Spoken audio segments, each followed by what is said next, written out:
All right, so happy Monday, April 26th. Wow, April's almost over. We just have a few days left, and basically all of May. We have that first week in June, but that's just for finals. So, we've got basically a month left of school after this week. Tomorrow, no live classes, SAT. Anybody in the classroom signed up for the SAT? You signed up for the SAT, Jackie? Okay. So if you are signed up for the SAT, of course, you're supposed to be here on campus. Those of us that normally come to campus don't come tomorrow because it's all testing. I'm in a testing room. Most teachers are testing. So there will be no regular classes. Just come to get on Schoology and watch my video, and we'll have a discussion question for attendance. So be sure you check in, and then back to regular classes on Wednesday. Today, as usual, focusing on curiosity and riddle skills. This curiosity thing, let me find out more. Find stuff that you're interested in, so important. And for today, I will read and understand and analyze the effectiveness of an infographic. And if you're not sure what infographics are, you will be in just a few minutes. And then for our close, I just have a riddle that I'd like you to come up with funny answers to. What's green and blue and laughing? Just make up an answer to that. And before we do anything else, come on, let's do our positive affirmations so we can be positive on purpose. I have to do these every day, otherwise it's easy to get negative. Those of us in the classroom, come on, let me see your thumb up. What are you? I am strong, confident, and successful. Then come on, let's grab that barbell. You can do it. It's strong. I mean, you're strong, so it's light. How do you feel about getting work done? I love getting work done. And how do I feel about schoolwork? The harder I work, the stronger I become. Thank you all very much. And Carmel Holland comedy. This one's not that funny, but it reminded me of my family because my wife is very much, no, I'm not going to the store for that. We didn't buy it when I shopped, too bad. So birthday candles, a lot of times we don't have the right birthday candles. We don't have enough birthday candles, and we'll do stuff like this. So didn't have candles 2 and 7, so happy 27th birthday, son. And this is nobody related to me. Somebody's like, who's that? I'm like, just a guy in a meme. I have no idea who that is, but we do stuff like this. 9 times 3 is 27, so that just made me laugh because we do crap like this all the time. It's so funny. Our kids just kind of roll their eyes at us. So anyway, happy Monday. Let's go into, nope, that's not it.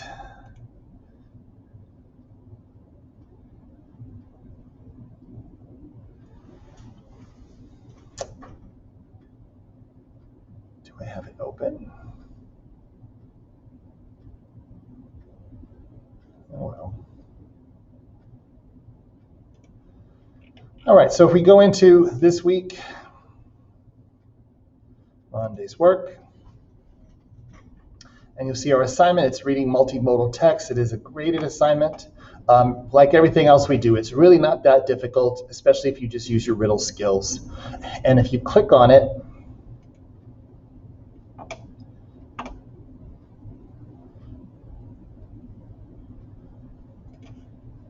the assignment itself looks like this.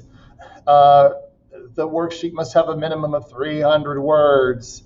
But as usual, that's really not a lot. If you look at the word count now, it's 139. So you need like 161 words to get to 300. There's 1, 2, 3, 4 questions. And basically, we're going to be using this to answer it. And we'll look over that in a little bit. Before we do that, though, I want us to look at a video. The video is also linked on today's page. And we'll be talking about how to read infographics. This is an infographic, and I'll show you this one here real quick. Talking about dystopian books. These are books where the future has gone wrong, the future has gone bad instead of good. And they're talking about how dystopian books are becoming more popular. They were really popular in the 50s and 60s, and then they declined. But look, they're getting more popular again, and that's what they're focused on.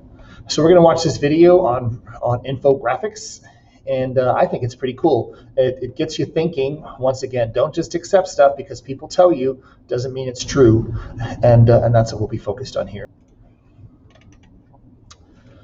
And this is from Goodreads. It's a website where people that like to read talk about the good books that they've read. And if you have friends that like to read, I have a Goodreads account, and I've reviewed a number of books and recommended books to people. But look at here, it says dystopian books again seize power. A sign of troubled times, number of dystopian themed books at its highest since the 1960s. But look at this graph. Ooh, look at these big jumps, and then it went down. But once again, looking at this, what is this, the y-axis? What he talked about there, categorized as percent, categorized as dystopian of all books. So what if they made, this is only from 0 to 1.5%. So are people really buying that many dystopian books? What if they did it from 0 to 100? What if they zoomed out? How big of changes would this look like? It looks like huge, but at the tops, only 1.125, 1.13 books out of 100 were bought that were dystopian. And then when the Hunger Games came out, most of us have seen the movies if we haven't read the books. That got up to, well, not quite one book out of 100 being sold. So I think this is fairly misrepresented in how many people buy the books, because it's only from 0 to 1.5 out of a percent.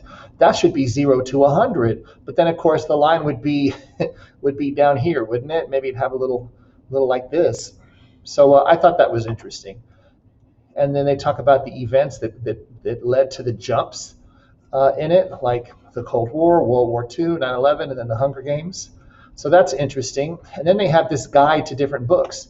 And notice the little icons they use to tell you about different themes, different things: lack of freedom, choice, biological reproductive issues, oppressive government, right? The camera, Big Brother's watching you. Which gender likes it more, male or female? It's post-apocalypse. There's the mushroom cloud, and of course, romance. And you'll see the change in these early dystopian books: men and women. Government is watching. They're controlling your freedoms. They're all pretty similar in the 30s and 40s, 50s and 60s. And then these books came out in the 80s. Notice they're changing. This is post-apocalyptic. This focuses more to women. Men and women, men and women, men and women. Some of us may have seen the movie for this book, V for Vendetta. And then boom, the explosion. Look at this, women, women, women, men and women. Post-apocalyptic. What was this sign for? I don't remember. Let's go back. Oh, biological reproductive issues. Like they control who has babies and what kind of babies you have, kind of a thing. So that goes up quite a bit. Divergent. A lot of people have seen the movies, if not read them. And most popular dystopian novel, Hunger Games. Right, that whole series. And then here's a listing of the popularity of the books and how well they've done, based on ratings on Goodreads, not overall. So this 500,000 people have rated Hunger Games, 548 have rated this. So this is good information if you like to read. And the point, of course, is, well, why are they giving us this information? Let's see here. So once again, like I always talk about, riddle skills. What do you think?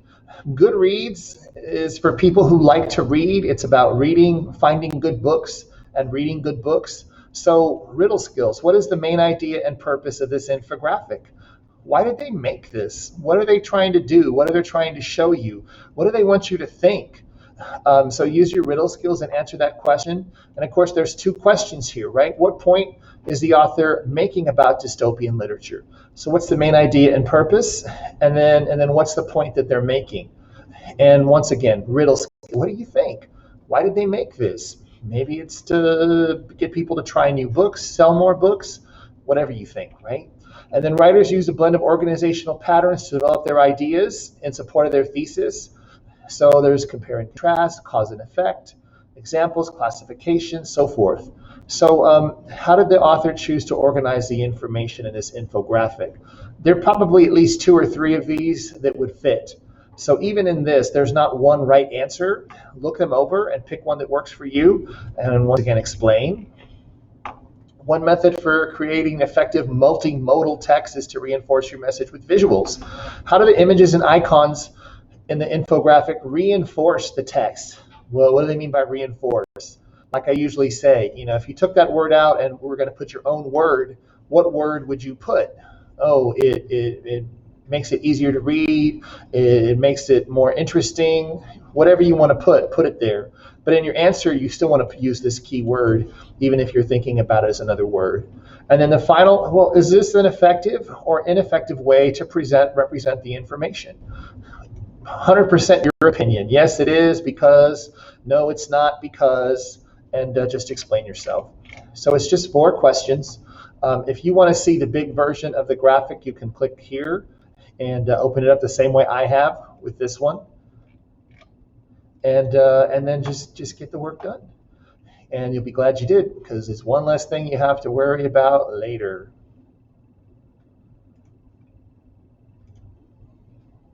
All right. So if you have any questions for me, be sure and let me know. Just get these done. Remember, there is no wrong answer. Just be sure you have at least 300 words total, which is about 160 words for you.